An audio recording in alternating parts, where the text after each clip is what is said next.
This is Do It for a Living, your source for inside information on the future of automotive performance. Right now, we're packaging a final TWOth Autosport driver development program where we're going to take drivers from a lapping point into their first time racing a car on track, fully caged, all the way in through Champ Car, and then into regional and national level GT racing, and then to larger endurance races. What's holding you back from starting or growing your business into what it can be? Well, if you're listening to this, it's not a lack of information. What you're about to hear is all you need to get motivated and start making waves. Do It for a Living podcast details the journey of today's true players in their own words. Find out how they broke out so you can too. The time is now. The time is always now. Welcome back to another episode of Do It for a Living. I'm Todd Ersley with my shop assist, and today I've got brothers Trevor and Travis Hill of TWOth Autosport. There's some guys that, Kevin and myself have met many years ago, and they've used our software for a little while now, but they're up in Canada, and they do a lot of driver development stuff, and with their shop, they modify lots of cars, and so I've been following them for many years as they've been kind of progressing their business model, and I've always thought it'd be very interesting to get them on the podcast to talk about, what they're doing to promote the endurance racing and driver development, to get the grassroots guys up into a more, serious and professional racing activities. And so I'm excited to have them on board with us today. So how are you guys doing? We're good. I'm good. Waiting for the snow to melt up here in Canada. Yeah, we need to get on the racetrack and get some time in. Yeah, that's just me being down in Texas. It's like 65 and sunny out here. So I have separated myself from the cold weather on purpose. So, I saw that you guys were just coming back from like an ice racing thing. Is that correct? Yeah, I aside from the TWOth Autosport thing, I coach for Porsche, so I'm a factory certified Porsche coach. In Canada, in the Canadian market, we have what's called Camp 4 Canada, which is teaching people how to drift on snow and ice with studded tires in a fleet of brand new 911s. Man, yeah, that sounds like a lot of fun. So I'll be interested to hear kind of more about that as well and how you got into that. So kind of wanted to get, you guys' background. One of you guys can tell us kind of, where you guys grew up, what you did through school, and then, kind of how you guys got started, up until the point that you started TWOth Autosport. Yeah, I'll get started. So we grew up in a split household for most of our lives, or all of our lives, pretty much. Our father was just south of Ottawa. His name was Paul, and our mother lived up in Ottawa. We went to high school in the area with our mother. We primarily living with our mother, but not all the time. And yeah, we went back and forth between our parents. Our father was our big influence on racing, but our mother definitely kept us grounded as what life should be like, and what a real world, for the most part, what a real world looks like, and not always racing and hobbies. So was he, did he have a race car, or was that his hobby as well? It was his hobby, but it was always his dream and ambition. He definitely had the ambition to go to school to be in racing when he was younger, when he was our age. He always tinkered on things. He always worked on different stuff. He worked on different motorhomes. He was a home builder at one point. He always worked with his hands. He also raced go-karts in the 80s. And he worked on various race cars for different people all around in the dirt and asphalt world around us where we grew up. Yeah, so pretty typical upbringing for, car-related guys. Dad's always tinkering with stuff, so then you kind of pick it up as well, right? Yeah, exactly. And when we were born, he was still racing karts, and then he stopped not too long after as we became, young kids, and he had to focus more of a family life. And, Travis and I were always interested in racing. He would always still take us to local races, whether it be the dirt track, the oval track, whether we go to see boats or drag racing, anything that really had a motor. My father would take us to it. And we wanted to go racing. We wanted to do that. And so he made a deal with Travis and myself that he would match any money that we would make from cutting grass or helping out family members or, just little jobs when we were 10, 12 years old. he would match every dollar, and we would buy a first go-kart. And I think our first go-kart was purchased that way, probably 96, 97, and when we started racing. And we were racing. We started at the Mosport Kart Club, racing go-karts from the small two-strokes. Very cool. So did you guys end up going to college? So we did the karting through high school, middle school into high school, and then it started to evolve as we started getting towards college. Trevor went to school for motive power technician, so as a bit of a management, bit of a mechanical technician in auto, and then he went away to Kingston for school for, what was it, marketing and accounting, Trev? Accounting, yeah. My business accounting. So then while I was up in auto, I'm 2 years younger than Trevor, so I came a little bit later, went into college for graphic design. So I was doing design stuff in school. So graphic design, logo design, animation, advertisement, etc. So we were managing high school and then college while still being on the road. With the karting thing, taking it back a little bit again, that deal that we had with our dad continued. So once we had the karts and we started to develop as racers or in karting, we would take care of the karts. We would do all the mechanical on our own karts. Our dad had that shop where he would work on a lot of cars. And it was a private family shop, but if we couldn't do it in the shop, we probably didn't belong in that shop. Okay. So his deal with us was he would make sure the motorhome and trailer were always ready to go. And if we didn't have the karts ready, we wouldn't leave. So it was a lot of pressure on us, but it was a good learning tool to teach us how to work on our own things. We weren't just arrive and drive kids just showing up with daddy having the go-kart ready. We had to make sure everything was taken care of. So as we developed in karting, our roles and responsibilities increased as well as we went into shifter karts. We ended up racing for an Italian manufacturer called All Kart, and we took care of the North American market. So we did what was called the U.S. Road Racing Series. So we actually ran 125cc two-stroke shifters on tracks like Road Atlanta, Daytona, Mid-Ohio with the WKA National Road Racing Series. That's where we ended up on a lot of those sports car tracks. So more travel, more time on the road, bigger race events, a lot of responsibility. So as we were going to school, we were missing a little bit of school to focus on the motorsport side of things. And it just kept evolving from there. Yeah, so it sounds like it was, you guys were very serious with the go-karts. It was like you were actually traveling and competing like for reals instead of just kind of just playing around at the local track, huh? I think we had the goals and ambitions that this is what we wanted to do professionally. We wanted to be race car drivers. We wanted to, go to sports cars and be professional drivers. That was our goal and ambition. You're going for school to have a backup plan. That was something that our parents taught us very young, that, there's a very few people that get to actually race professionally and get paid for it. So you have to have a backup plan. So then, are you guys racing all through college as well? We were racing karts quite seriously through college. In my second year, we had done some races in the States. I think we were down at Barber, as the shifter karts were a special invite with the Grand Am series at the time. And I'm not sure if it was from that or from something else, but I ended up getting an email from a Canadian Porsche team out of Vancouver, British Columbia. And they were running in the Grand Am series with a couple 911s. And I got the opportunity to go out and test with them. So while I was in college, I decided to take a few weeks off, use the rest of my student line of credit, and pay for this test with a Porsche team. Yeah. Coming straight out of shifter karts and into a 911 was a little bit nerve-wracking. I'm still surprised that the team actually was more than happy to bring us out. But that was a big commitment for us when we realized, okay, this is serious money we would be putting down.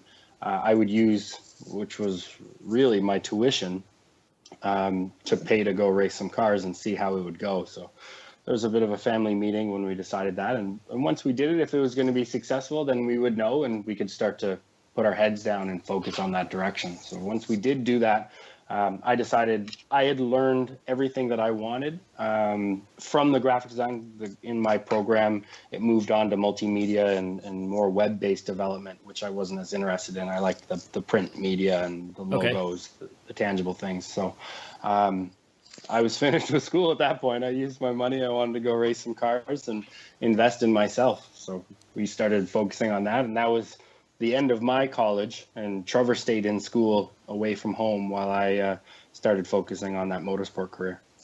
Okay, and so you guys are kind of still doing racing, and it kind of separates. At what point do you guys come back together to start taking it more seriously? The brothers reunited. Yeah. I was up in Ottawa while I was starting this new path in car racing. There was a racetrack near Ottawa built called Calabogie Motorsports Park. And it was a bit of a club facility, very beautiful track, and it's the same designer as Barber Motorsport Park in Birmingham, Alabama. So it's an Alan Wilson track, very similar layout, elevation changes. So this place was just starting to open up in Ottawa, and it was perfect for us. I was still in the area. So I decided to reach out to them, met some people, went and did some coaching there with a couple of programs, and then got hooked on with Calabogie. So I focused on that for the next year or two by myself, doing the coaching and just seeing what was out there. We hadn't really figured out what exactly we wanted to do or where we could bring value. But doing that, it started to really come together. I was coaching more often. We created a business model for myself and Calabogie to be the track pro, bring a little bit of credibility in there. I was racing with that Porsche team called Bullet Racing from BC, focusing my sights on doing the Rolex 24 hours and coaching and being present at the racetrack, always being in a car, always keeping that feel so you didn't get rusty in the off season or between races.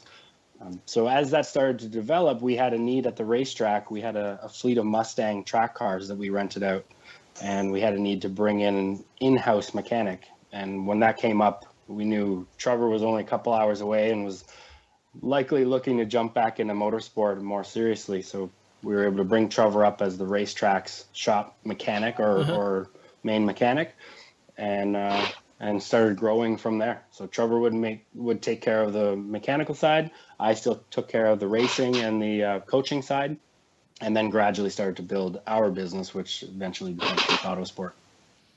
Very cool. Yeah. So how was that, move coming into being the, the shop foreman or the repairman at that facility? That was definitely a leap of faith on my part. Obviously, you come from I was working for a Bridgestone Firestone dealership at the time, so I had a pretty steady, constant job. I was working on everyday cars, but I knew that if I wanted to do something fun and something that I would enjoy and something I was passionate about, I'd have to make that leap. So I moved back towards Ottawa, another 2 hours north, and set up shop, find my living. I think Trav and I, we got a house at the same time, so we ended up living together as well, kind of figure out our lives personally and in work. And I started working at Calabogie. They figured out pretty early on that I actually had some accounting background, so not only was I doing the mechanic side of things, but I also started doing some of their books. So, which was really neat. I got to use all of my, or a lot of my schooling. Putting your college degree to use, huh? That's exactly it. But it wasn't what I wanted to do. And it was good because I understood it going in. I was actually a transformation person. They were going from one accounting firm to another, and I just had to kind of help out for about a year or two until they can get everything to line up. So that worked out really well. And I enjoyed everything I did, and I learned a ton about not only the market, I learned a lot about the people that are there and how to build relationships in that market. Yeah, so it sounds like you guys were kind of working with, somebody else, at the track, and you guys were essentially had an opportunity to build up a business about training people and working on cars and stuff. So when did how long did it take for you to kind of branch out and open up your own facility? While we were coaching, Trevor was managing the mechanical side. I met a client named Doug, and he had one of the first GTRs in the area. And this is where we ended up evolving into the Schweitzer side of things, where actually I first met you, Todd, when we were down in Vegas. So I was racing at the time, and I had this client that had a new 2008, 2009 GTR, one of the first ones in the area, and he wanted to upgrade it. He brought it to the track, and we could then start to use our racing or motorsport knowledge to help improve a street car for a client. And it really opened a lot of doors for us. So we with Doug, we opened up a Schweitzer Canada. So we worked with Schweitzer Performance out of Cleveland, Ohio. They would do the engine builds, and then we would decide what else was needed in the car. And we created a network of dealers and installation shops in Canada from Vancouver, Calgary, Toronto, Ottawa, and Montreal, where as the GTRs became more popular, we were selling obviously more and more kits, a lot of the street car kits, but then that racing market. So we had that opportunity to do that for probably 2-3 years focused with Doug. And then Doug being a customer, really, he was a customer looking to get a good deal, and he saw a business opportunity. So he taught me a lot about running our own business. After a few years, Doug decided he wanted to focus on some of his other businesses, and I took over the Schweitzer side from him with that 997 Porsche 911 Turbo, and then a couple more GTR customers. So we started growing from that. Once we had taken it over, I was operating as a Schweitzer representative in Canada.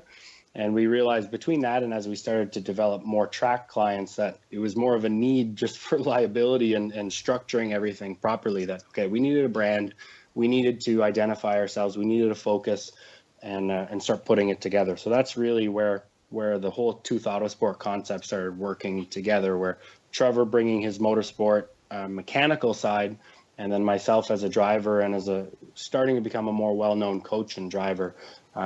We then created TWOth Autosport. Yeah, that's very cool. I didn't realize that you guys were working with Tim Schweitzer and his stuff back when the GTRs came in. Because, yeah, I remember it was back in Vegas 2012, I think, is when you had the white GTR there, and I was in the Evo. Maybe 2013, something like that. And yeah, I just assumed that was like that was your car or something. I didn't know that you guys were affiliated with them. So if you don't mind talking about it, can you kind of explain how you built that relationship? Because that's something that, we've actually talked to other shops about kind of doing that. Some of the specialty shops that are making really cool stuff for like Porsche turbo kits or something. You talk to them and you're like, hey, we'd love to be some sort of certified shop to install these in the Dallas area or something like that. So how did that, relationship come about? And, what did you guys do like business wise, to make that worthwhile for both sides? In Canada, so we were in the Canadian market. A lot of Canadians and a lot of American people are always afraid of the border for some reason. Yeah. But it's actually, we've had so much experience, Trevor and I, going back and forth, that you get pretty comfortable. You know what the rules are. So initially, it was just a distribution thing in Canada. So if someone wanted to buy a kit, we could then help them get direct pricing. We could have a proper pricing structure, proper margins between being, a wholesaler or the distributor or the Canadian importer and being a dealer, and then what the customer rate would be. So keeping that structure was really important just to maintain a good relationship with all of your shops. Yeah. And like, did you know Tim Schweitzer before that, or was it? I met Tim through Doug, actually. Okay. Doug, this is fairly early on in the GTR game. And I'm pretty sure our GTR was the first public P800 kit that Schweitzer ever did. So we were looking for more horsepower. And then we ended up obviously building that car into more of a track car, the initial one we had. But we met Tim. They didn't have much representation in Canada. They knew it was a potential in that market, but I don't think they wanted to jump up into Canada and deal with a lot of that. So it made a lot of sense as a Canadian business to manage the Canadian market. And then we just maintained our relationship with Tim. So I would go down to Ohio quite often, manage the builds or the updates that we were doing with our car. Mm-hmm. While we were running our car, we had other shops. I would take it to different shops in Toronto, Montreal, Ottawa to take a look at the car, understand how mechanically everything went together. We really liked Tim's kit because it used a lot of the stock parts, and it made it a lot simpler for a dealership, for example, like an actual Nissan dealership, to potentially do a build. You just drop the motor, everything's bolt on. Or if you wanted to crate it, send it to Schweitzer, they could then do the build, send it back to you. Mm-hmm. So it was really about keeping it simple for the dealer or for the installer and for that customer, so they knew exactly what was happening. And then as it started to progress, I worked more closely with Tim and Neil at Schweitzer to plan, okay, if we're doing this type of a build and with this application, maybe we need this, this, and this. So for example, if it's a more of a dedicated track car, you're going to need to do brakes, obviously, a little bit of weight reduction, maybe some aero, look at suspension. Then obviously you don't want all of that without a good seat, a harness, a bolt-in roll bar, or a full roll cage, depending on what the customer's needs were. So we would, or my job would be about developing that package and what would make sense. And then we could play at our track, because we had a lot of track time we could use. We could develop new products or kits or different updates, and just to see exactly how well it worked, how brakes worked, and then develop the kits from there. Yeah, that's very cool. I like hearing that story about how kind of building that relationship and that business to, provide that product to a bigger market that you guys know well. And then again, you have the ability to test everything and develop stuff on your own. So, yeah, thanks again for kind of going on that tangent there. So tell me about, when you guys decided to make, do your own thing, and how did you pick the location for that shop? For us, I think it always made a lot of sense to be at the racetrack. We were working on a lot of street cars with the Schweitzer program. And between liability and sales for street cars, it's kind of a difficult market. Racers are crazy. and I looked at it from ourselves. We had one of our clients had bought a Radical SR3. Yeah. This is the 1340 Hayabusa motor early on in the Radical race cars like that. It was the 1340 sequential shift. And I'm driving this car in a race, and I didn't have a whole lot of money to be throwing at racing cars. My goal was I would start to get paid for driving cars, not continue to pay for it. Okay. And when I needed a set of tires that would go a second quicker, they may be $2,000 to $2,500, but I didn't even question that value. I needed the tires because I had to go faster. And that's kind of the mentality with a racer. We're not the smartest creatures. But when it came to a business and someone that had a goal in motorsport and had longer term goals, from a business side, that meant more sustainability. That's right. If you're dealing with a street car, we had a lot of guys that would buy maybe a set of tires a season on their GTR. Now they would roast them. They wanted to show off and show how fast their car was, but you're kind of not pulling teeth, but we're not salespeople. We're racers that like to build race cars and like to go racing. So for me to try to sell to every single time, or if someone wanted a sway bar, then they'd start price shopping, and then they're dealing with online sales. And you've got online companies that have very little overhead because they're just sitting behind their laptop and they've got a storage facility to sell products. For us, it was a lot of work to try to sell a little bit. The motorsport side was always where we wanted to be from a passion side.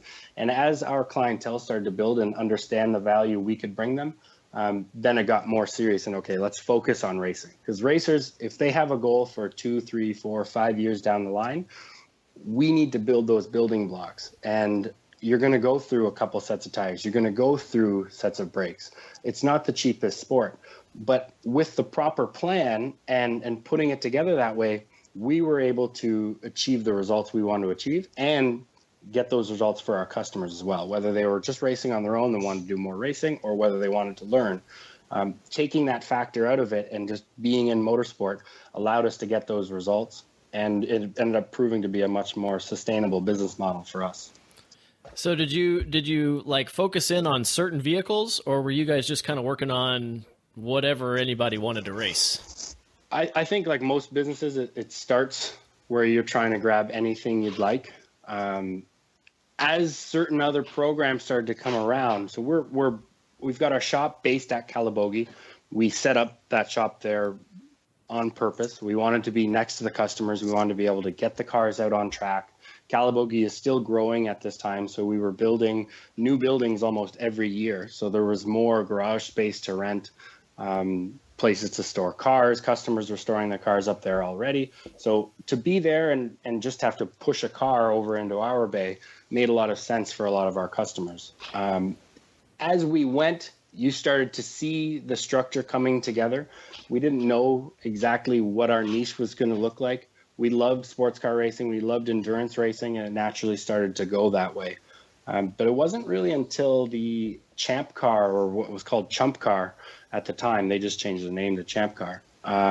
Wasn't until that series really started to take off that we could start to build some structure around that. And again, looking at any type of shop, right? If you're just dependent on when the customer wants to come in and what's the customer's goals, they may not know what they want, and they may not know what the best way to do it was. So by building in that structure with a series or within a specific model of car, that allowed us to streamline our business, start to carry more spares, and take care of our customers the way we wanted. So jumping into Chump Car early on, we built a Honda Civic because Trevor and I drove Honda Civic hatchbacks when we were in high school. We knew the cars well.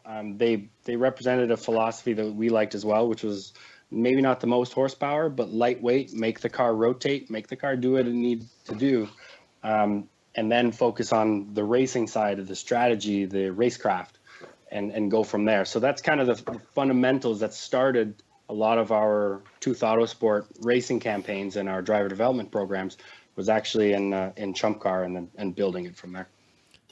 In this process of, getting the shop going and working the business, were you guys ever think to yourself like, oh my God, I don't know if we're going to make it, or did you kind of doubt yourself? And then how did you guys move forward from that mindset? I think, every day you have doubts. Every day you kind of, you look at yourself and you go, okay, is this what we're doing? Is this what we want to do? Why are we doing this? Why are we turning what our hobby and passion was into a job, right? And I know personally, every once in a while I've had the fear of turning this hobby and passion into a job. Is it going to be sustainable? And is it something that you're going to want to continue to do in 3, 4, 5 years? But I do know that every day that there's a new challenge, there's usually a good reward at the end of it. And you doubt yourself, but I've definitely enjoyed it. We seem to come out, for the most part, on the good side every day. Has there been like one specific instance, like a worst experience that you guys have had in the business? Like something that was like financially heartbreaking or like just like a big downer on your morale? One of the worst experiences I think we did experience as a business was we did have a customer that we built a program around. We were doing some racing. He'd purchased a few cars from us. He had a good fleet, and we were doing a very good program. They would do multiple racing. They would do lapping, and we built a one-off car, and it was a car that we had in our own fleet. It was kind of one of our own that we had purchased when we bought a whole bunch of different Honda parts in one big purchase. And so we put this car together for him. It was a nice build. It was for a chump car. It was over and above what everything was, but it was a combination of all these parts that we had amassed that we couldn't really use in other builds. And we built this for them, and they did a race, and there was an engine failure. We were using data systems for an insurance purpose on our own end, but also a data system so that we can help improve the drivers. And we were able to pinpoint that, there was a bit of a driver error, and that happens during races. We always say that when the visor goes down, the brain goes off on every driver, and this was likely the case. And the engine expired, lost oil pressure, threw a rod through the block. And as we started to come up with a program, okay, let's rebuild this motor, I'd say we were getting ghosted. We weren't getting the response from the owner that we were hoping to get. And then as a few weeks go on, we kind of find out, okay, well, he's not happy with the fact that a brand new motor blew up. And he doesn't believe the fact that it was driver error. And it kind of went on for a little while, and we were trying to collect from him. Like we had this really good understanding up until this point that, he not that he never said no to anything, but he always was agreed to everything that we would do, and we would go ahead, and he was always good with paying his bill. But this time he didn't want to pay his bill. And he says, well, I didn't ask to do this. I didn't want this to happen. And he would start threatening legal action. And then he started, trying to do everything he could to locally and within our niche, I guess you'd say, defaming our name and our business at the racetrack. And he would threaten us and say, you guys will never race or work at Calabogie again, and unfortunately, he was a patron of the racetracks as well as our own. And, as Travis mentioned before, we've built a good network within our area that, our customers are also some of our mentors. And we were fortunate enough that he couldn't do anything else, because if he defamed us, he was just as badly defaming himself. And eventually it got to the point where we made a settlement. He paid us out. It was nowhere near the value that we thought we needed for the car, for the parts, for everything else we threw in it. But we needed to settle it because it was too stressful for us all, and we needed to move on from it. And he not only removed his parts and cars and equipment from our shop, but he also removed himself completely from the whole area. And we haven't actually seen him at Calabogie since. So, a good thing in the end, but it definitely was one of the worst experiences we'd had in terms of trying to chase down payment. Yeah. You're worried about legal action. This customer that probably could afford all of the lawyers that he wanted, we definitely cannot. So, there's a lot of stress involved with that business decision of making sure that, you don't ruin your business. You don't lose your business over something like this. Yeah, it was also important that we don't back down. A little more information there. We had developed this car for them, and this was the first race it ran. Did multiple test days. So we actually hadn't been paid for building the car initially. We were going on faith with this customer because we had worked with them for a couple of years. And he was using it for business marketing, and then he would bring his employees up to race the cars. So for him, he had a reason for doing this and made him, look good and helped him with his employees. And when they got into that race, now, looking at video and data, the reason why that engine failed was, at which he forgot to tell us while he was in the car, the owner of the car drove off track and cracked the rad, lost the rad fluid or all the coolant, continued to drive the car. And then it started getting hot. Then one problem led into the next because they didn't tell us. And these were from not having enough experience. They weren't driving enough. They weren't dedicating enough time to the motorsport program, yet they wanted the performance. And once you start getting into a faster car with less margin for error, things happen. And if you're not prepared as a driver, those issues are going to come up. So we've built this car. We've laid out a lot of cash and a lot of labor to build it for them. We hadn't been paid. These are a lot of those early on business practices that we quickly learn from. Yeah, you think people are good for it, but then things go sour and it changes very fast. Exactly. So not only were we trying to get out of this while maintaining credibility, but we also still needed to get paid because we were a small business, and Trevor and I bootstrapped the whole thing. We didn't bring in business loans or outside investment. It was all on us. So to not have a big chunk of cash or a big payment and float that over 6 months while also campaigning a second car for this company or for this customer, we were getting pretty deep in the hole. So to come back from that and to stand our ground, because we were potentially going to lose more than just a customer if we decided to give in and not take that payment. So it was difficult for us, but again, that's where having the mentors around us to help us and strategize, and they had faith in what we were doing, and you doubt yourself a little bit, but to stay strong and push through it. I think we learned just as much in that scenario as we did in the actual build and development of the car. We learned more for the business, which helped us down the road.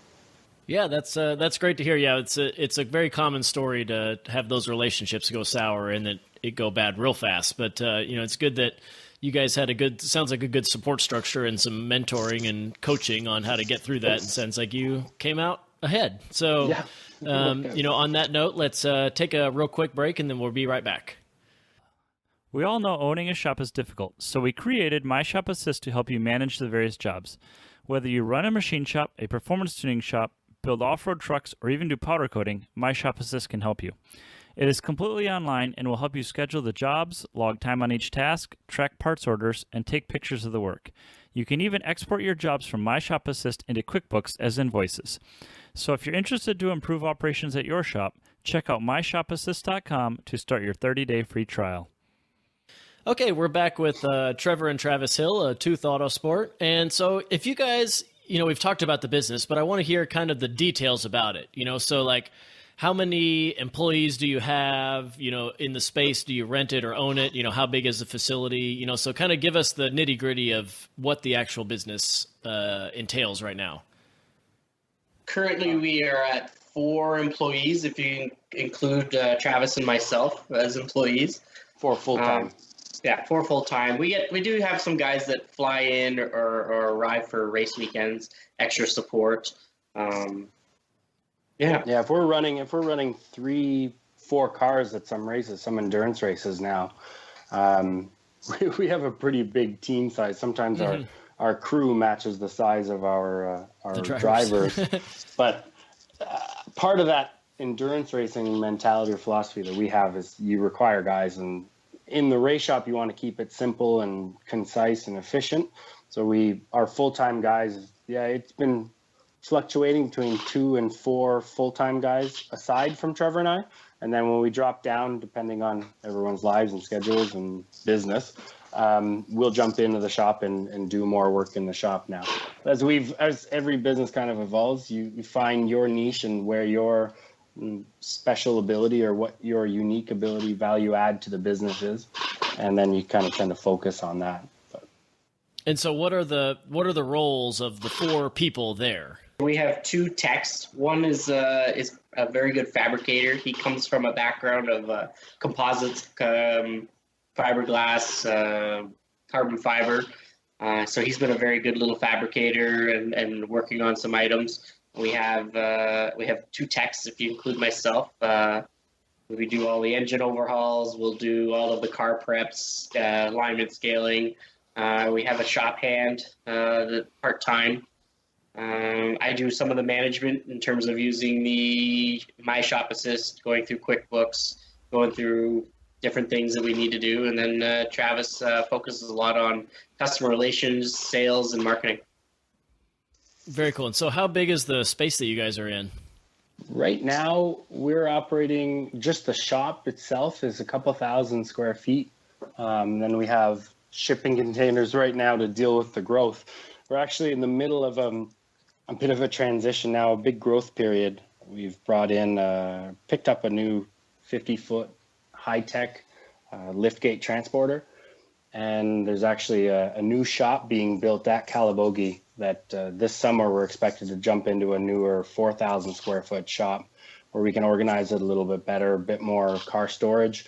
And then next door we have another partner that'll be occupying another 2,000 square feet right in the same building. So with a mezzanine, so we're going to be growing quite a bit. Right now we've expanded beyond what the current shop can hold. We've been there for a couple of years now. We rent our space at Calabogie. It keeps us liquid and easier to move around if we need to. Mm-hmm. And we actually have with a partnership with Anderson 41 Motorsports. So one of our client and partners is Craig Anderson up here in Ottawa. He's the goalie of the Ottawa Senators NHL team. Through a partnership with him, we now have a shop in Coral Springs, just near Fort Lauderdale, where we'll be going down to the States more often. We've been seeing a big increase in the wintertime in races down south, 6 to 8 races or events each winter. So it made a lot of sense for us to work out of a shop down there and have the opportunity to bring more customers down there. So right now it's that 2,000 square feet. It'll be moving up to 4 to 6,000 up in Ottawa. And then it's a 3,500 square foot shop down in Fort Lauderdale. Yeah. So that sounds surprisingly small. Yeah. To be operating. So is it lots of kind of like shuffling and moving around? You guys really excited to have double the space? Oh, yeah. Big time. With one of the MSA meetings we did at PRI in India, I think it was a couple of years ago, you guys were talking about the amount of time it takes to move cars. And every single day that we're pushing cars with 1 or 2 employees, I'm looking at it thinking, okay, if this takes us 20 minutes and there's 3 guys, every morning there's an hour wasted and every evening there's an hour wasted. And that mentality and really breaking it down was important for us. Now we start to see that, and just moving from bay to bay right now, working on cars, splitting tools or specific equipment. It's going to be a lot better once we go to that new shop with a specific fab area, specific alignment area, clean engine room, et cetera, et cetera. So we're very excited to be stepping up. It's great to hear, just focusing on those efficiencies. You can really capture a lot of value if you can get more, bill 1 more man hour a day, 5 days a week, 52 weeks a year, that's a whole bunch of money, you could be leaving on the table. So always excited to hear when people are, focusing on that efficiency and trying to improve it. It's been huge for us.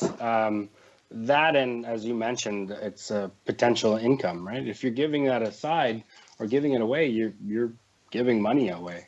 And again, back to kind of what we really were focusing on is bringing in sustainability into sports car racing. Was very important to us. So watching those efficiencies and making the most of them. Same thing goes in terms of scaling it. When we're able to start scaling our programs, and which is where endurance racing really comes in, multiple cars, multiple drivers, splitting those costs. As a group, we're able to grow quicker, and it's not at the expense of a customer. It's just simply by scaling. Now you have risk there, but if you can manage your efficiencies better, it opens up a lot of opportunities for the business. Yeah, very cool. So kind of focusing in on that, endurance and driver development, what's something that you guys are doing right now that's got you really fired up? Really, it's that driver development. We love racing. I mean, when we're not at the racetrack, we're probably at home on one of the iRacing simulators, or even on off days, we're going up to the track. So more racing, and seeing our customers really progress has been extremely rewarding. Right now, we're packaging a final TWOth Autosport driver development program, where we're going to take drivers from their first time racing, from a lapping point, into their first time racing a car on track, fully caged, all the way in through Champ Car, and then into regional and national level GT racing, and then into larger endurance races. So that's been a lot of fun. One of our drivers, Ed Killeen, he just finished his first season of GT3 Cup racing with the new Porsche 991 Gen 2 GT3 Cup car. And we actually met Ed when it was his first lapping day, or one of his first lapping days, in his personal street car, which was an Audi R8 at the time. And to see him progress from there into Champ Car, then we got him into a Porsche GT4 Club Sport, which is the Cayman factory race car. Mm-hmm. And then, his learning curve was extremely fast. He was very dedicated to it, and then went up into the GT3 Cup. Now he has a special car where we sold the GT3 Cup and have a new car on its way in. It's actually an Audi RS3 LMS TCR car, which is a really exciting new program running around the world, obviously, with an international spec car and a spec class. So we're really excited to be working with that car and with that new Audi. At the same time, really feeding to our developed or our capable racers that are already racing and looking for more experiences. We have a partnership with Radical Sports Cars, Radical Canada, that will be campaigning an endurance series for them. So we'll run one or two RS3s or SR3s, sorry, where we'll run the Radical at some bigger endurance races around North America. So we're actually planning to run the 25 Hours of Thunder Hill, which is an important race for us that we've always wanted to be a part of. And probably taking that TCR car to the Creventic 24-hour race at COTA, which is, again, another race series we want to do. So that's really exciting for us, seeing our guys really develop as drivers that are serious with 5 to 10 year goals in motorsports, know what they want to do, and that allows us to build a custom program specific to them to get them up to speed. The other great thing is Champ Car has obviously some awesome racetracks that they go to. We saw you, Todd, at COTA the last 2 years. Yep. We're fortunate we went to COTA the only 2 years they ran Champ Car there. Then won both times we were down there. So that was a lot of fun with our customers. But adding more of those bucket list tracks to the races. Racing is, for those that have it as a hobby, is an experience. And the experience to be able to race with your buddies at tracks like Daytona, which is actually where we're going next. We'll run the Rolex track there. Laguna Seca, Watkins Glen. That's the fun stuff for us. And seeing that excitement from our guys really gets us pumped up too. Another thing coming together, we got a lot of stuff we're fired Lots of stuff going on. It's been a very busy off season for us. But we've got a partnership with Operation Motorsport, which is a military charity that works with Canadian and U.S. veterans. And they work with medically discharged veterans. So if they're not working in the military anymore, a lot of these guys are looking for something to do and a place to focus a lot of their efforts. So they may not be physically disabled, but they may have some mental disabilities now because of what they've gone through. Obviously, we race cars. We're fortunate that we're here, but they're the ones that put out the real sacrifice so that we can do this. And unfortunately, a lot of them do have issues that they have to deal with after they get back from battle.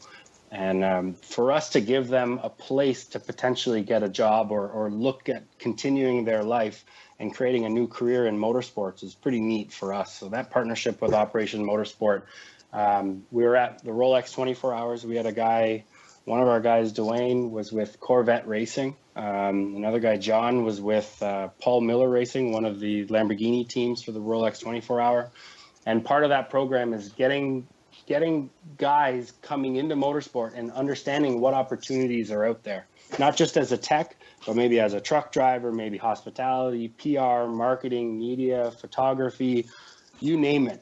A lot of people don't know how many positions there are in motorsports and things that they may love. So part of that program with Operation Motorsport, we have multiple levels that they can come to the track, learn what it's like to be on a race team, part of that brotherhood underneath your tent. There's a lot of synergies with what they had when they were in their military careers. And it's been pretty cool for us to be able to give back that way, where we can continue to love what we do, but share that passion with guys and help them move forward with their lives as they come back into civilization. Yeah, that sounds like a really cool venture that you guys are, working on, and it's exciting to hear. You guys are trying to help out in whatever way possible, and it's cool that it's racing oriented. Yeah, it's fun for us. It's easy for us, but it's everyone sees the race cars. It's such a visceral sport where it's all sound and smell. I mean, everyone who's been in racing knows the smell of high octane fuel when it starts to burn. And if you've loved that, you'll always know that smell. And to be able to share that with someone and give them those experiences is pretty cool. So definitely that Operation Motorsport program is going to be exciting. Awesome. So what are the methods that you guys use to promote the business? Like when you're going looking out for more people, is it mainly just being out at the track and talking to people, or you guys have like an active online presence? I think definitely being at the track and just word of mouth. People see us. People know that we're always going to different events. We definitely get a lot of people asking, "Oh, where are you going this weekend? What kind of races are you doing?" So a lot of it is word of mouth, and that has helped us immensely more than anything. And it's always having a good reputation with whether it's amongst other competitors or whether it's amongst drivers coming up through lapping. And just being at the racetrack. There's a lot of times that we're at the racetrack and it's a lapping day or it's a club day or it's anything else, and they see the trailer or they see the cars getting prepped, and they always come over and they ask, "Hey, how do you do this? How do I get involved? What do I need to do?" So that's definitely been a very important part. And I think in the last 6-8 months, and maybe a little further, Travis has been doing a great job just trying to focus on the marketing side from social media to everything else. Yeah, from the marketing side, for us, we're not paying for a lot of ads. I've tried it a couple times. Unfortunately, what I've found is on social media for the ads, we don't have a lot of lower priced options or things that people can purchase. When it comes to building a program around a racer, having a pretty photo isn't necessarily the way you're going to convert them into a customer. It's that relationship. It's that credibility in the industry. It's going racing. It's showing that you have a real service to give them. But at the same time, we're now working on potential team sponsors or company sponsors, or maybe sponsors or partners within specific series that we run. So really boosting the social media and just leveraging Instagram and Facebook and people seeing what you're doing has been important and helpful for us, because it gives you that extra information that you may not get just by passing by. We also have a few key influencers that we've been working with a lot, partners that have come in, but again, that helps bring in that credibility. So talking about Craig Anderson with the Sens, so you got a professional athlete that when he's done playing hockey, his goal is to be a racer. He wants to race cars quite seriously. So working with him, obviously that's been great, and he understands and appreciates where he can bring his value from a marketing side. And then he also has a lot of really good connections in motorsports. So we're fortunate that at Sebring this year, we had Johnny O'Connell and his son Kanan O'Connell with us for the Sebring race in Champ Car. Kanan was in one of the BMWs with us. But having guys like that you can bounce ideas off of. Buzz and Brad McCall. Buzz McCall owned NASCAR teams and Trans Am teams. He was actually a big part of, for us as a Canadian, Ron Fellows is a well-known Canadian road racer that made it in NASCAR. Well, Buzz was actually the team owner that brought him from Ford to Chevrolet, made him a Chevy guy.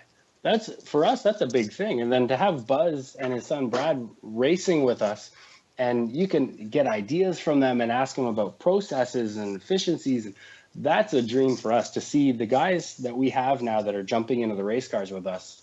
Not only is it good for the marketing side and getting our brand out there, but it's a dream for us to imagine that we could even race with these guys, let alone having them approach us wanting to do races with us. So it's been great. And that's been actually the best way to promote what we've been doing was just keep racing. Keep racing. Yeah, just be there. Yeah. Yeah.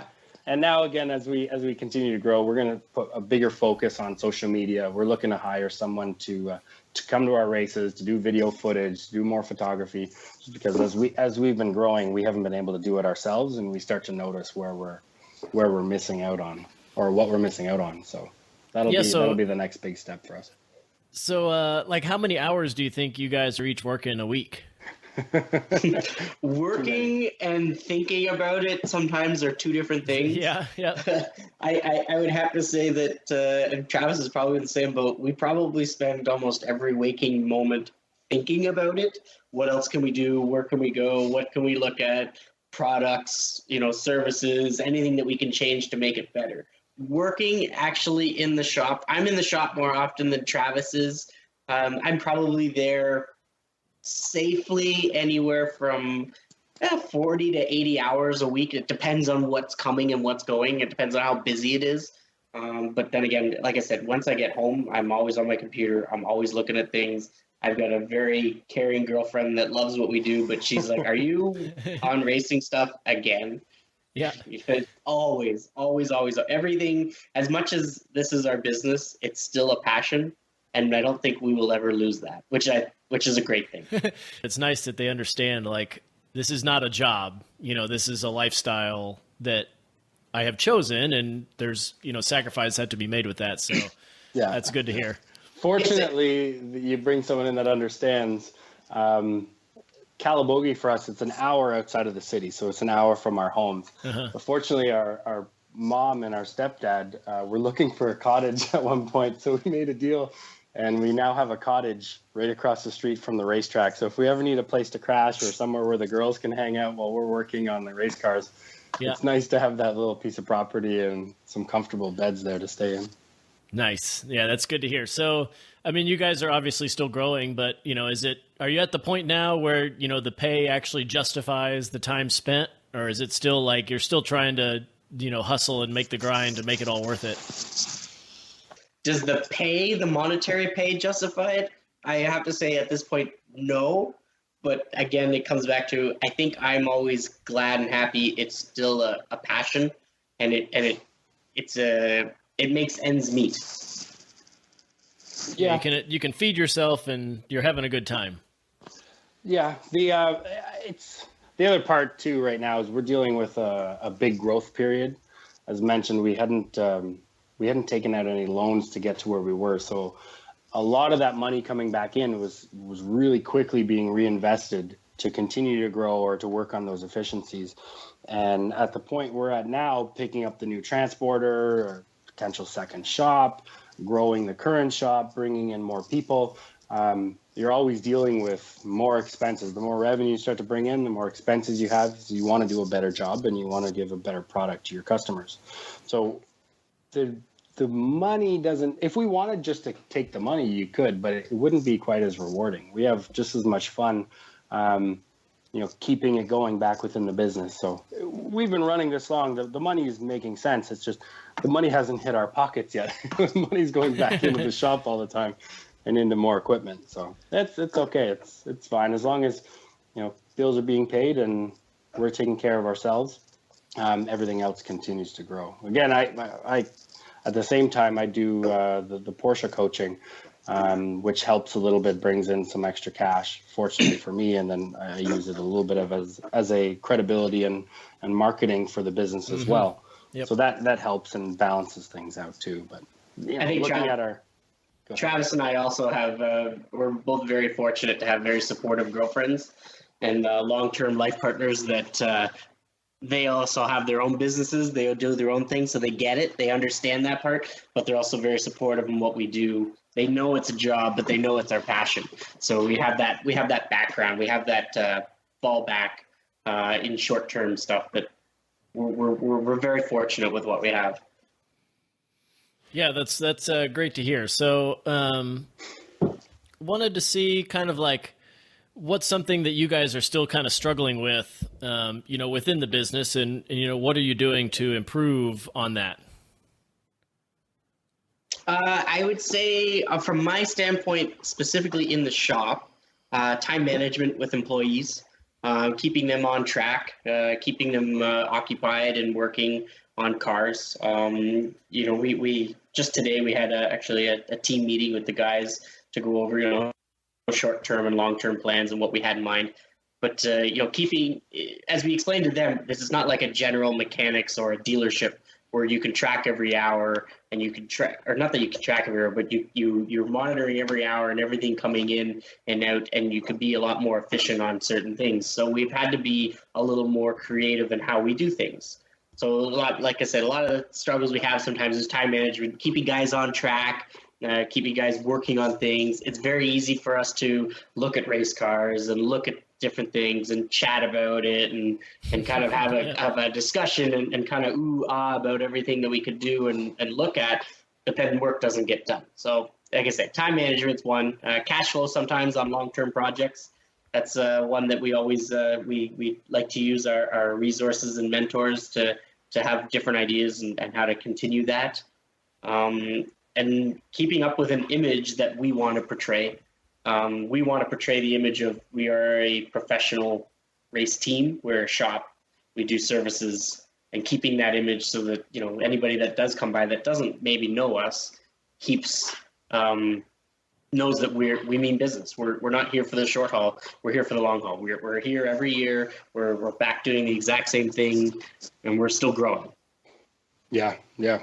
Growing is a big thing. The other part too, that with everything evolving in racing, things change. People buy faster cars. They want to upgrade their cars differently. So from our side, especially with the driver development program that we're doing for a lot of our customers, if we're going to manage everything and take care of all the thought, they just have to show up with their suit and helmet and dedication, let's call it.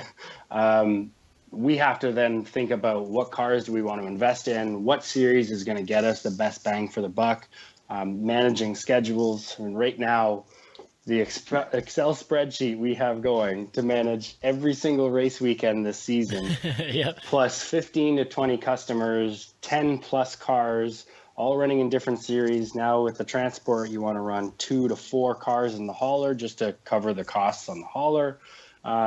Things like that. Those are the biggest areas for my side, at least, where I'm struggling or where I have to put in a lot of effort, is to make sure that the season is effective for everybody, the customers, the guys at the shop. It's something that's manageable. You have to turn over cars in between races, or if a car gets wrecked or whatever happens, to be ready to have that service in place for the next weekend, because there's another customer that wants to go racing and they're depending on us. So dealing with that, and then just the growth. You love this business, you love this industry, and we know how to build a race car really easily. But as Trevor mentioned, managing time for employees, that isn't something you learn working in your shop. So that's where having those business mentors to help us with the business infrastructure and planning like that has been really helpful for us, but also really rewarding, where we want to focus as business owners now, not just as techs. But if you want to grow the business properly, you need to be able to duplicate yourself and bring people in and set up training and things like that. It's been a challenge, but it's been fun, and it's coming together really well for us so far. So we're enjoying every step of it. Yeah, that's great. So, you've kind of touched on the 1 year plan is to kind of get this driver development deal going, or a more structured activity and then get the shop moved. But what is your like 5 year goal? Where do you guys see yourself, this time in 5 years? Our goal in 5 years, I think it's pretty known within our group, but our goal within the 5 years is to be active at the Rolex 24 Hours again. Whether it's running our own car, our own team, or partnered with another team just to execute on the people side, on the crew, on the management, on the driving, on the program development. We want to be at the Rolex 24 Hours of Daytona. We want to get to Europe and do more of the races out there. The Porsche connection helps us with a little bit of that. Meeting more people internationally. And Le Mans would be a good 10-year plan. Things don't happen right away, but it's very doable. And with the people that we're already working with or we've worked with in the past, more bigger, higher level racing, but still making sure we really focus on the driver development, on the new guys coming up, because they need a place to race. They need a group that cares about them in the long haul or for the longer term. We care about their development as drivers. And if you don't have those important parts in place, you may be able to focus on the higher end cars, but you'll never have capable drivers being developed to come into that program. So making sure we can carry them the entire way is going to be important. So part of that 5 year and 10-year plan is to still work on the efficiencies within the entry level programs, figure out what's the most effective way to get a driver comfortable and up to speed and developing their racecraft as quickly as we can, and getting them into those higher cars with the bigger bucket list tracks and faster cars that they want to drive. Yeah, man, sounds like a good plan. I hope you guys are able to keep pushing through and get to that, because that's going to be cool to see. So, moving on now, kind of towards the end, just going to go over some quick answer questions with you guys. What's like a game-changing product that you've seen recently, that's kind of helped you guys out, or, maybe some new motorsport stuff that's come through that's really going to, change how you guys operate the business? Cars, the addition of new cars and classes in an endurance environment, or just in sports cars in general. Like this new TCR platform that's coming across makes it a lot more affordable to not so much just purchase a car, but to operate and run a car from week in and week out. You get the support from a manufacturer or from the dealership. That's been a good game changer in the last few years. Using cars like a Porsche Cup car or the Cayman or now the Audi. There's a whole bunch of other manufacturers out there. That's been a good game changer that's helped us a lot. So they're kind of focusing a lot on the motorsport side and providing vehicles that, people can buy right out of the box. Yeah, exactly. So it's a factory prep car. The way you purchase the car, you have little to zero development costs. They've already given you a spec of what they want to see. The only thing you're really changing is the driver, the fuel, tires, suspension, alignment. But other than that, it's not like you can touch the engine. You can't really redevelop new parts for the suspension if you want to do it. It's a turnkey car. So nice. It takes a little bit out of the shop and the development of what we could do with the car, but it allows us to focus on the experience of getting a customer to the races and focusing on having that experience. Yeah, exactly. Just doing the driving and less on the worry of the mechanics. And what software programs are you using daily to manage the business? I know I use at the shop. I use a lot of MSA. I'm on that thing quite a lot. Good to hear. We're a QuickBooks Online user as well. Excel is always open on mine. Your mail and Outlook is always open. We just got into Trello, which is a new app. We were talking to you guys about a PRI. Yep. Just for quick checklists and keeping things sorted throughout the team. So we use MSA, but the Trello helps for the simpler little things or what to pick up, shop supplies, etc., that you can share amongst all of the team members. And we also do, between Trevor and I, more of a macro plan on customers, where they're developing, what their goals are, where they want to go, so we can always be on task that way. From the marketing, yeah, that's probably good for prepping for the track as well. Did you get food? Did you get fuel? It's all sorts of things. And a lot of times the customer will call myself or they'll call Travis, but the customer might have thought they were talking to one or the other. So sometimes conversations get back and forth or one way or the other. So when you get a phone call from a customer, you can kind of quickly go through your phone and go, oh yeah, this is what we were talking about, or this is what they were talking about with one or the other. So that definitely helps a lot too. Yeah. From the marketing communication side, I'm using Constant Contact just to communicate with our drivers. When we're doing champ car races with 2 to 4, sometimes 5 cars with 3-4 drivers per car, that's a lot of people you're sending the same information to. Yep. So just helping to streamline that way. We have I've created templates depending on what type of communication, so we can send our drivers and crew and family members all of the information, from hotel booking information to food to when we're arriving, what the driver stints are going to look like. We send video of what the track looks like just for reference. A lot of the information there helps a lot with Constant Contact just to get that message across. And then on our website right now, we over the last couple of years, we're still working on and developing the new website, but we're using PageCloud for that, which is actually an Ottawa-based company that allows you, similar to like a Wix, we're a custom website creator. But I tried Wix and I tried PageCloud, and I will never change from PageCloud. It's incredible. We can do a lot of things with the website. Gives you a professional look where you don't have to hire someone or you don't have to wait for turnover time. You can update it more frequently. So PageCloud's definitely helped us for our new website. Very cool. How about the apps? Sounds like you guys are using the Trello app for communication. Is there anything else that you guys find really useful? Trello, Instagram, and Facebook for me.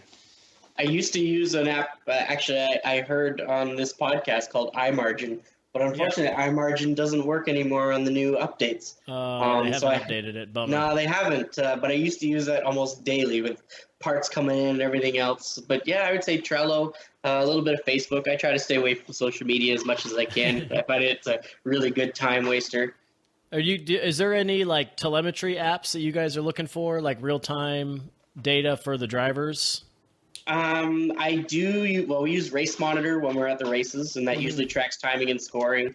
I use iRaceweight, and I keep track of all of our scale setups that we have on all the cars, so I can go back to it and look at it. There was another app that I used for a while called Circle Track Crew Chief, and I can track and keep track of all of the information and details of a car when it comes off the track, and keep notes on things. So I use those apps quite often, especially on race weekends. In terms of timing, hard to remember that stuff.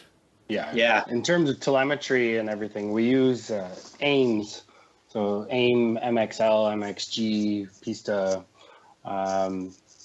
We'll use those for the data system in the car. And now, is it with the AIM, Trev, that you can now do the Bluetooth transmitting? Yeah, all the new AIM software with Race Studio 3, pretty much we don't have to communicate via cable to the car. So I can sit 20, 30 feet away and start updating data, changing dashes and everything else. And that's always been really good.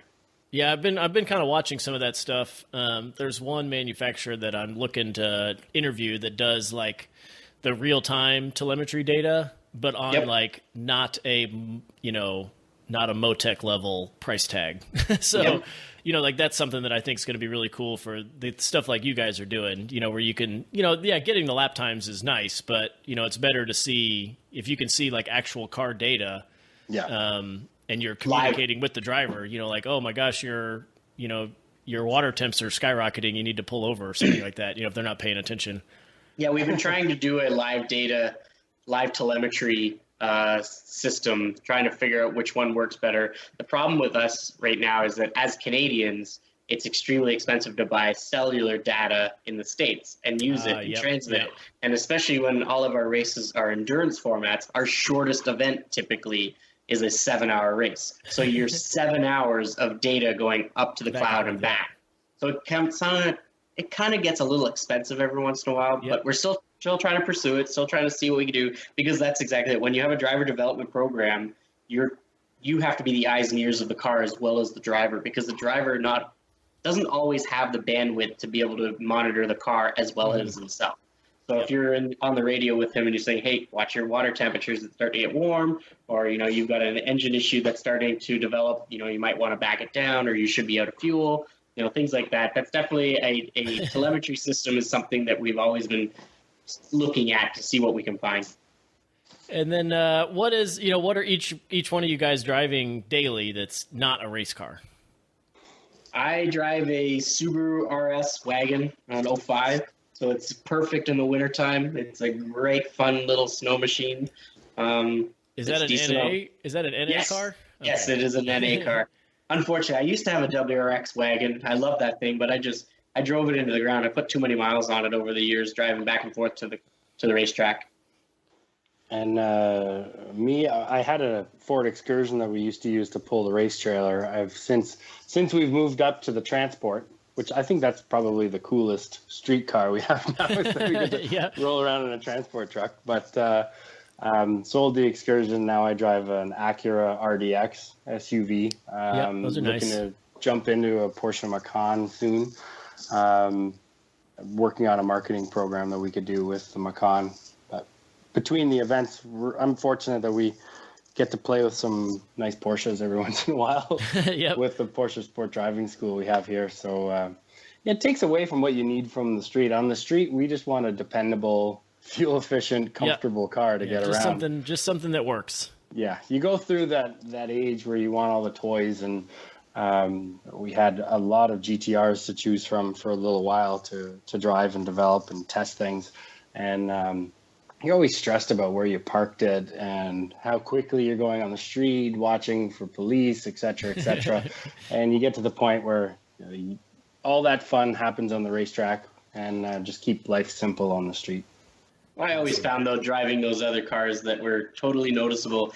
Everybody knew who you were. Everybody knew what you were doing, and you could never get away with anything. So it's always better to have a completely civilian-looking vehicle that nobody knows who you are, you don't stand out, and if you had to do something stupid, you could get away with it. Yeah, very inconspicuous then. Exactly. So how do people find out more information about you guys, like your website and your Facebook and your Instagram information? It's on our website. It's www.TWOthAutosport.com. That's TWOTH. That stands for Trevor Hill and Travis Hill, so 2 times our initials. A lot of people struggle with that. I don't mind if you say it or pronounce it wrong, as long as the check's written the right way. Yeah. And then Instagram and social media, we're at TWOth Autosport. So we're on Instagram. Facebook is facebook.com/TWOth Autosport. Well, thanks a lot, guys. I really, appreciate you guys coming on with us. You had some cool stories that I did not know about, so that's always cool to hear more information from you guys. And, I wish you the best of luck in the next couple years, and I look forward to seeing you guys out at the track some more. Awesome. Sounds good. Thanks for having us. And you guys should do a little My Shop Assist Champ Car entry sometime. We'll spend a weekend together. Yeah. All right. Thanks, Todd. Thanks for listening to Do It for a Living. You can find out more about this guest, this show, and even details about what we just talked about at our website. Check out the Facebook page at facebook.com/doitforaliving and tell us who you want to hear from. And most importantly, subscribe to the podcast. Click subscribe. Do it now. Seriously. I'll wait while you grab your phone. Open up the podcast app. Tap the subscribe button. When you subscribe, you help us gain momentum and attract more high-level guests.